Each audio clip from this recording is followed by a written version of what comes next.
सद्गुरु महाराज की जय। श्री सद्गुरु महाराज की जय। श्री सद्गुरु महाराज की जय। गुरु पूर्णिमा के शुभ अवसर पर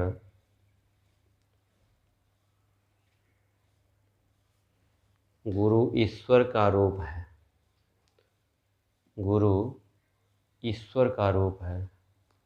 आदरणीय सज्जन वृंद, आदरणीय माताओं एवं भक्तिमती बहनों, मानव बहुत भटक चुका है, भटक रहा है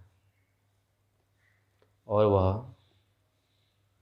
कब तक भटकता रहेगा जब तक कि बिना पानी के प्यास और बिना भोजन के क्षुधा की त्रास को मिटाना चाहेगा, बिना ज्ञानी गुरु के ज्ञान तथा बिना सत्पुरुषों से प्राप्त सदयुक्ति से सत्स्वरूप की पहचान करने का अभिमान पालता रहेगा। वर्षा होती है, प्रायः होती ही रहती है, किंतु स्वाति की बूंद कभी कभी गिरती है। संसार में लोग जन्म लेते ही रहते हैं, लेकिन संत का अवतरण कभी कभी होता है, कहीं कहीं होता है। सामान्य वृष्टि जल से खेती लहलहाती है, किंतु स्वाति की बूंद तो मोती बनाती है। जनसाधारण जो संसार में जन्म लेते हैं उससे जनसंख्या बढ़ती है, किंतु जब संत अवतार लेते हैं तो हीरा मोती की खेती करते और कराते हैं। संत कबीर साहब जब इस संसार में आए तो उन्होंने खेती की। कौन सी खेती की? सतनाम की खेती की। मन का बैल और सूरत हरवाहा बनाकर उन्हें खेत जोता तथा उसमें सतनाम का बीज बोकर हीरा मोती उपजाया। संत कबीर साहब कहते हैं, केवल मैंने ही नहीं, संसार में जितने संत आए सबने यह खेती की और वे माला माल हो गए। हमारे सत्यनाम धन खेती, मन के बैल सूरत हरवाहा, जब चाहे तब ज्योति, सत्यनाम का बीज बोवाया उपजे हीरा मोती। उन खेतन में नभा बहुत है, संतन लूटा सेती, कहे कबीर सुन भाई साधो, उलटी पलटी नर ज्योति। अभी कुछ दिन पहले मुस्तफ़ापुर मोहल्ले में कुछ चहल पहल हो रही थी, बाजे गाजे बज रहे थे। मैंने लोगों से पूछा, चहल पहल देख रहा हूँ, क्या बात है? लोगों ने बताया कि लोग उर्स मना रहे हैं। उर्स अरबी भाषा का पुल्लिंग शब्द है, जिसका अर्थ होता है किसी मुसलमान ऋषि का वार्षिक उत्सव। वे लोग हजरत मोहम्मद साहब का उत्सव मना रहे थे। मुझे यह जानकर बड़ी खुशी हुई। मोहम्मद साहब पीर पैगंबर रसूल थे, खुदा के नूर थे। वे संसार में आए और इस्लाम धर्म का प्रवर्तक किए। अभी आप लोगों तौहीद साहब से कितनी अच्छी अच्छी बातें सुनी। उन्होंने बताया कि जिस समय संत लोग आते हैं उस समय उसकी पहचान कोई नहीं कर पाते हैं। यही कारण है कि ईसा मसीह को क्रॉस पर लटकाया गया। मोहम्मद साहब को मक्का छोड़कर मदीना जाना पड़ा। महात्मा गांधी को गोलियों से भून दिया गया। मीराबाई को जहर का प्याला पिलाया गया। पलटू साहब को आग में झोंक दिया गया। कुछ लोगों ने हमारे गुरु महाराज को भी आग में जलाकर मारने का कुछ चेष्टा की थी। इसमें संदेह नहीं है कि संत सद्गुरु तो हमारे कल्याण के लिए आते हैं, परंतु जिस समय वे आते हैं उस समय उनकी पहचान नहीं होती है और न उसका आदर होता है। संत सद्गुरु किसे कहते हैं? विशेष के कारण कोई संत सद्गुरु नहीं होते हैं। जीवन काल में जिनकी सूरत शब्दातीत पद में समाधि समय लीन होती है और पिंड में बरतने के समय उन्मुनी रहनी में रहकर सार शब्द में लगी रहती है, ऐसे जीवन मुक्त महान पुरुष संत सद्गुरु कहलाते हैं। गुरु कौन हैं? संत कबीर साहब कहते हैं, गुरु नाम है ज्ञान का, शीश सीख ले सोए। ज्ञान मर जात जाने बिना, गुरु और शिष्य न कोय। गुरु गुरु में भेद है, गुरु गुरु में भाव। सोई गुरु नित्य बंदिए, जो शब्द बतावे दाव। जो शब्द का दाव बतलाते हैं वे होते हैं आध्यात्मिक गुरु। लौकिक गुरु वे होते हैं जो लौकिक विद्या सिखलाते हैं, जिससे हम संसार में आराम से खाए पिए और रहें। लेकिन शरीर छूटने के बाद का जीवन कैसे सुखमय होगा, यह वे लौकिक गुरु नहीं बता सकते हैं। इसी के लिए आध्यात्मिक गुरु की आवश्यकता होती है। जिस तरह चुंबक शलाका सदा उत्तर की ओर इंगित करते हैं, इसी तरह सच्चे सद्गुरु सदा ऊपर अर्थात परमात्मा की ओर निर्देश करते हैं। अभी तौहीद साहब बहुत अच्छा कह रहे थे, गुरु ब्रह्मा हैं, गुरु विष्णु हैं, गुरु महेश हैं। मतलब क्या हुआ? ब्रह्मा का काम है सृष्टि करना, विष्णु का काम है पालन करना और महेश का काम है संहार करना। अर्थात जो संत सद्गुरु होते हैं वे अपने शिष्य के अंदर ज्ञान का सृजन करते हैं। यह ब्रह्म का काम हुआ,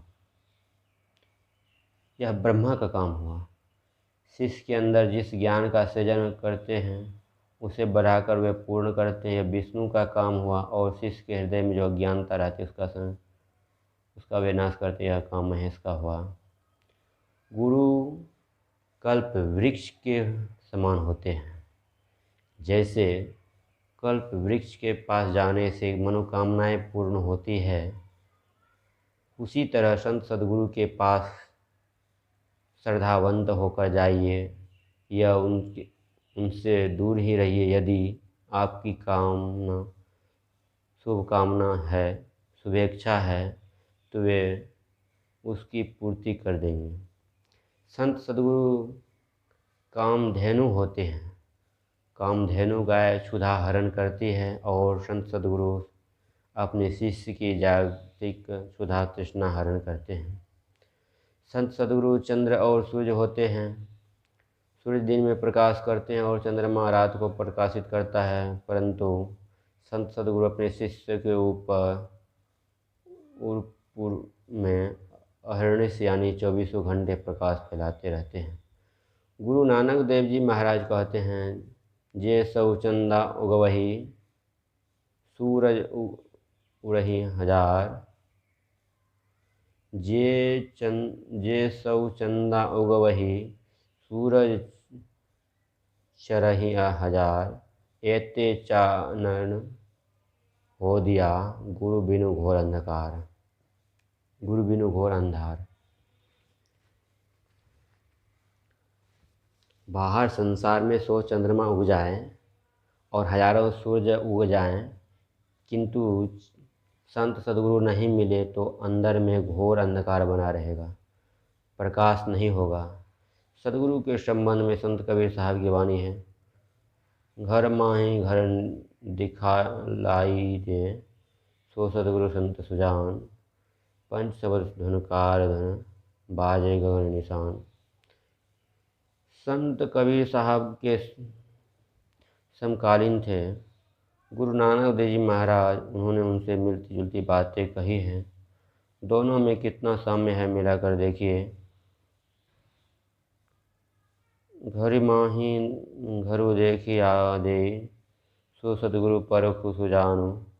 पंच शब्दु धनिकार धुनि, तह बाजे शब्दु निशानु।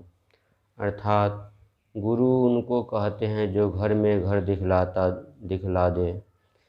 हमारे यहाँ 2 मंजिल 4 मंजिल 10 मंजिल आदि के मकान होते हैं, न्यूयॉर्क में 100 मंजिल का मकान होते हैं, ऐसा सुना जाता है। लेकिन घर में घर दिखलाए दे, यह क्या बात है? संत कबीर साहब घर के प्रकार बतलाते हैं। कहा मढ़ाने मेरिया, लंबी भीत उसार। घर तो 3.5 हाथ, घना तो 4.25। एक प्रकार का घर तो यह हुआ। अब दूसरे प्रकार के घर के बारे में कहते हैं। अवधू भूले को घर लावें, सो जन हमको भावें। पुनः तीसरी तरह के घर की बात भी आती है। वह घर की सुधि कोई न बतावे, जा घर में जीव आया रे। अब हम आगे बढ़े और गुरु नानक की वाणी पढ़ें। सब कुछ घर माही बाहर नाही, बाहर टोले सो भर में भुलाही। गुरु प्रसाद जिनि अंतरि पाइया, सो अंतरि बाहरी सुलेहा जीव। पुनः घर ही माही अमृत अमृत अमृत घर ही मही अमृत भरपूर, है मनुखा साधु न पाइया। जीव कस्तूरी मेरे गुण जाने, भरमदा भरम भुलाइया। संत दादू दयाल जी का कथन है, नीके राम कहतो है बपुरा, घर माँ है घर निर्मल राख है, पंचों धोवे काया कबरा। फिर दूसरी जगह कहते हैं, भाई रे घर में ही घर पाया, सहजी समाये रहो, ता माही सदगुरु खोज बताया। संतों ने जो बारंबार घर घर की चर्चा की है, आखिर वह क्या है? वास्तविक बात तो यह है कि जब तक सद्गुरु नहीं मिलेंगे तब तक यह भेद नहीं मिलेगा। गुरु ग्रंथ साहब श्री रागु महल में लिखा है, तब लगो महलु न पाइए, जब लोगु साँचु न चीती। सबदि रपय घरु पाइए, निर्वाणी पदुनीति। गुरु बिनु आपु न चीनिए, कहे सुन किए होय।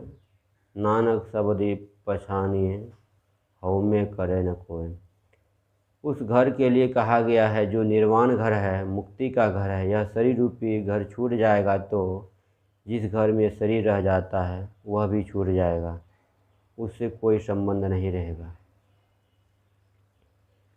गुरु नानक देव जी कहते हैं, जिस घर में तुम उस घर के लिए कहा गया है कि जो निर्वाण घर है, मुक्ति का घर है, यह शरीर रूपी घर छूट जाएगा तो जिस घर में शरीर रह रहा है वह भी छूट जाएगा, उससे कोई संबंध नहीं रहेगा। गुरु नानक देव जी कहते हैं, जिस घर में तुम आए हो वह घर नित्य है, उस घर में जाओ तो निर्वाण पद मिलेगा। उस घर में जाओगे कैसे? तो वे उत्तर देते हैं, सबदि रपय घर पाइए। जो अपने अंदर के शब्द को पकड़ता है अर्थात नादानुसंधान की क्रिया करता है, उस घर में जाता है। हज़रत मोहम्मद साहब गुफा में बैठकर शब्द की साधना सुल्तानु उलजकार कहते हैं। सुल्तानु उलजकार करते थे, अल्लाह का दीदार नहीं होने के कारण वे रोते थे।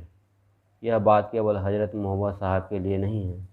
संत कबीर साहब ने तो कहा, हंस हंस कंत न पाइया, जिन पाया तिन रोए। हंसी खेले पिए मिले, तो कौन दुहागिनी दोए, कौन दुहागिनी होए। बहुत परिश्रम के बाद जब हज़रत मोहम्मद साहब को अल्लाह का दीदार हुआ, तब फिर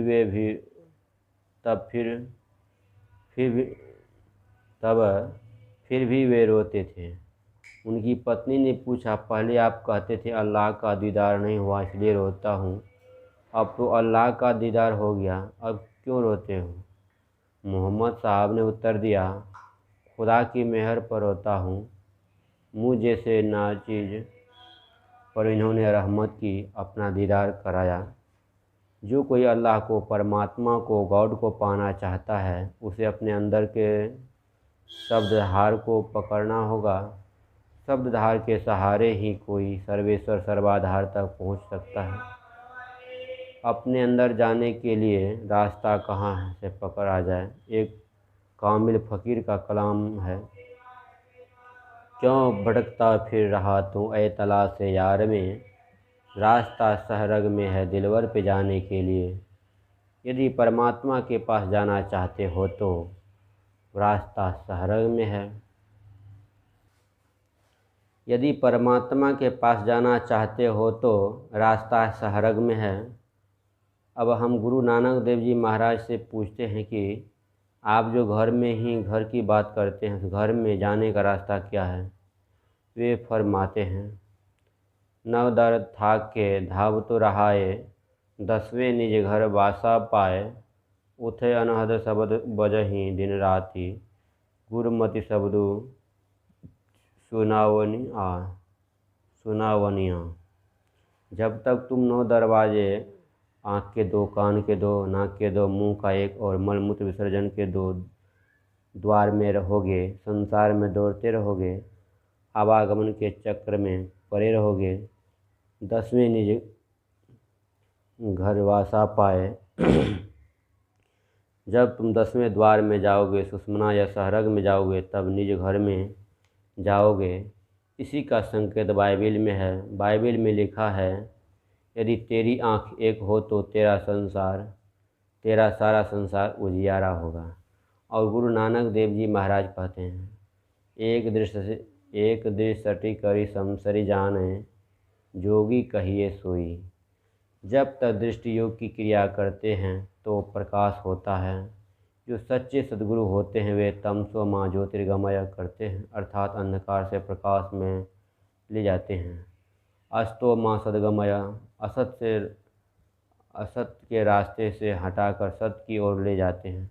मृत्यु माँ अमृतगमय, मृत्यु के मुख से छुड़ाकर अमृत की ओर ले जाते हैं, अर्थात उसका लाभ कराते हैं। कुरान शरीफ में पारा 7 सूरा 6 में लिखा है, इब्राहिम ने अपने पिता आगर से कहा, आप गुमराहों की राह पर चल रहे हैं, आपके साथी भी वही कर रहे हैं, हम उस और नहीं चलेंगे। देखते देखते उन पर रात छा गई, अंधेरा छा गया। उस अंधेरा को वह देखने लगा। देखते देखते एक तारा निकल आया। वह कहता है, यही मेरा प्रभु है, लेकिन यह वह डूब जाता है। इब्राहिम कहता है, डूबने वाले का मैं अनुरागी नहीं हो सकता। देखते देखते चंद्रमा निकल आया। तब वह इब्राहिम कहता है, हाँ यह मेरा प्रभु है। फिर चंद्रमा डूब जाता है। इब्राहिम कहता है, यह मेरा प्रभु नहीं। देखते देखते सूर्य निकल आता है। यह कहता है, देखते देखते सूर्य निकल आता है। वह कहता है, यह मेरा बड़ा है, यह मेरा प्रभु है। कुरान शरीफ में आया हुआ है, यह तारा चंद्रमा इस्लाम धर्म के डंडे पर आज भी हम प्रतीक के रूप में पाते हैं। यह प्रतीक मस्जिद पर भी बना रहता है। वे लोग तारा और चंद्रमा को देखकर रोज़ा उजाड़ते हैं। वास्तव में यह तारा, चंद्रमा और सूर्य क्या है, इसका आधार क्या है? मंडल ब्रह्मणोपनिषद में लिखा है, आदो तारक वद दृश्यते ततो व्रज दर्पणम, तत उपरि पूर्णचंद्रमंडलम, ततो नवरत्न प्रभा मंडलम, ततो मध्यन कर्णमंडलम।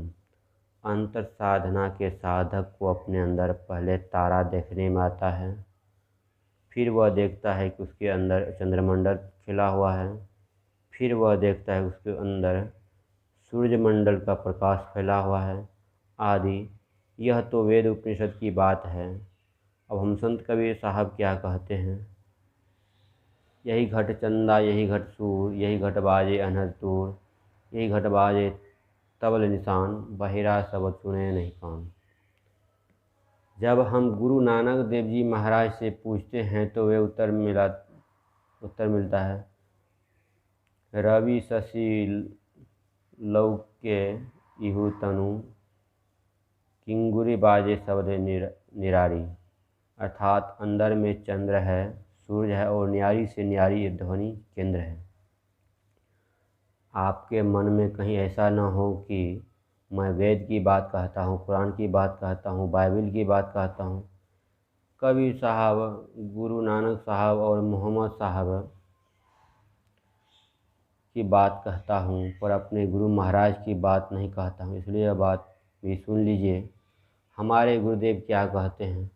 वे कहते हैं कि जो कोई दृष्टि योग की क्रिया करते हैं उनकी दृष्टि का सिमटाव एक बिंदु पर होता है। एक फ़कीर ने बड़ा अच्छा कहा, जिगर वो हुस्न एक सुई का मंजर याद है अब तक, निगाहों का सिमटना और हुज्मे नूर हो जाना। जिसकी निगाह सिमट जाती है वह प्रकाश पुंज में पहुंच जाता है। भगवान श्री कृष्ण ने हनुमान जी को उपदेश दिया था, पहु शास्त्र कथा कंथारो मंथेन व्यर्थेव के में अन्वेष्टव्यम प्रत्नेन मारुते ज्योतिरांतरम। हे हनुमान जी, अनेक शास्त्रों की कथाओं को मतने से क्या फल, अर्थात यत्नवान होकर अपने अंतर की ज्योति की खोज करो। भगवान बुद्ध ने कहा है, कूनो हासो किमानंदो नित्यम पंचजलिते सति अंधकारेण ओनद्दा प्रदीपम तू गवस्थ। संसार में क्या हंसी है, क्या खुशी है, नित्य सभी जल रहे हैं। कोई काम से, कोई क्रोध से, कोई राग से और कोई द्वेष से, इस प्रकार सभी जल रहे हैं। जब अंधकार से घिरे हुए हो, प्रकाश की खोज क्यों नहीं करते? हमारे गुरुदेव कहते हैं, खोज करो अंतर उजियारे, दृष्टिवान कोई देखा है। सूर्य उग जाए, चंद्र उग जाए, सभी तारे उग जाए, परंतु यदि दृष्टि न रहे तो कैसे देख सकेंगे?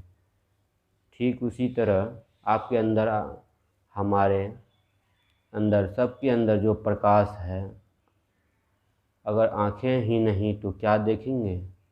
वो आँख भी हमारे अंदर है। दियासलाई से आग भरी हुई रहती है, हम अपने हाथ में रखते हैं परंतु हमारा हाथ जलता नहीं है। उसी दियासलाई से एक काठी निकाल कर जहाँ उसमें मसाला लगा रहता है वहाँ घसीए तो भक से जल उठेगी। उसी तरह हमारे अंदर प्रकाश भरा हुआ है। संत सद्गुरु जहाँ प्रकाश बतलाते हैं वहाँ दृष्टि की काठी घिसिए, प्रकाश दिखेगा। गुरुदेव कहते हैं, दृष्टिवान कोई देखा है। जिसको यह दृष्टि मिलती है वही देखता है। यह दृष्टि कैसे मिलती है? गुरु भेदी का आचरण सेव कर भेद भक्त पा लेता है। फिर क्या होता है? जैसे अपने कुरान शरीफ की बात सुनी कि तारा दिखता है, उसी तरह हमारे गुरु महाराज कहते हैं, छट छट छट छट बिजली छटके भोर का तारा दिखाता है। सुबह का यानी प्रातःकालीन का तारा बड़ा चमकीला तारा होता है, वह दिखलाई देता है। गुरु नानक देव जी महाराज कहते हैं, तारा चढ़िया लम्बा क्यों नज़र निहालिया राम। वे कहते हैं, मैं फंदा का तारा पर चढ़ गया हूँ, किस तरह दृष्टियों की क्रिया करके। लेकिन गुरुमुखी जागी रहे चुकी अभिमानी राम।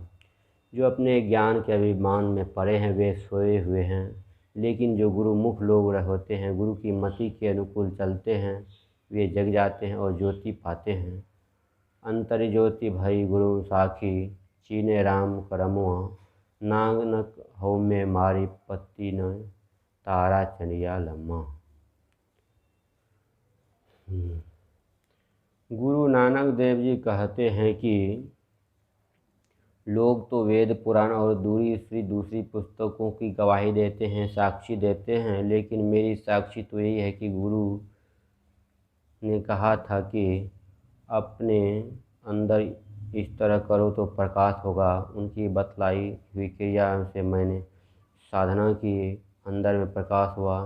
यही साक्षी हमारे गुरुदेव कहते हैं। सुबह का तारा दिखने के बाद चंद्रमा उदय होता है, सूर्योदय भी होता है और आदि शब्द मिल जाता है जो कि परम प्रभु परमात्मा से जा मिलता है।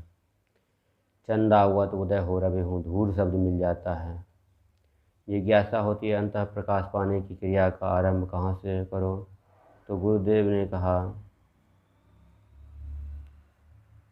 कहते हैं, भाई योग हृदय वृत्त केंद्र बिंदु जो चम चम चमके ना, नजर जोई तकी धसे ताही में धुनी सुनी पावे ना, सूरत शब्द की करे कमाई निज घर जावे ना। दृष्टि योग की सही क्रिया करने के अंदर में प्रकाश हुआ, प्रकाश में बिंदु मिलता है और प्रकाश से जो शब्द मिलता है साधक उसको पकड़ कर अपने घर जाता है। कबीर साहब और गुरु नानक साहब के वचन में आप लोगों ने सुना, पंच शब्द धुन कर धुन के। ये पंच शब्द क्या है? अपने अंदर में पंच मंडल है, उनमें जिनमें पंच नौबतों के पंच केंद्रीय शब्द होते हैं। वे पंच नौबत हैं स्थूल, सूक्ष्म, कारण, महाकारण। केवल जो साधक स्थूल के केंद्र पर शब्द को पकड़ता है वह उससे खींचकर सूक्ष्म के केंद्र पर जाता है। वहाँ के केंद्रीय शब्द को पकड़कर कारण के केंद्र पर, कारण के केंद्रीय शब्द को पकड़कर महाकारण के केंद्र पर, महाकारण के केंद्रीय शब्द को पकड़कर केवल के केंद्र पर पहुँच जाता है। पुनः वहाँ के शब्द प्रभु परमात्मा को तक पहुँचा देता है। निज घर में निज प्रभु को पावै ते हुलसावै ना, मैं ही असगुरु संत युक्ति यमत्रास मिटावै ना। अपने गुरु में, अपने घर में अपने प्रभु को पा लेता है और सारे दुखों से छूट जाता है। यह हमारे अंदर का रास्ता है, बाहर का नहीं। यह मजहब सीना है, सफीना नहीं। यह दिल का दर्द है, कथनी में नहीं आता। वस्तुतः यह करने की चीज़ है।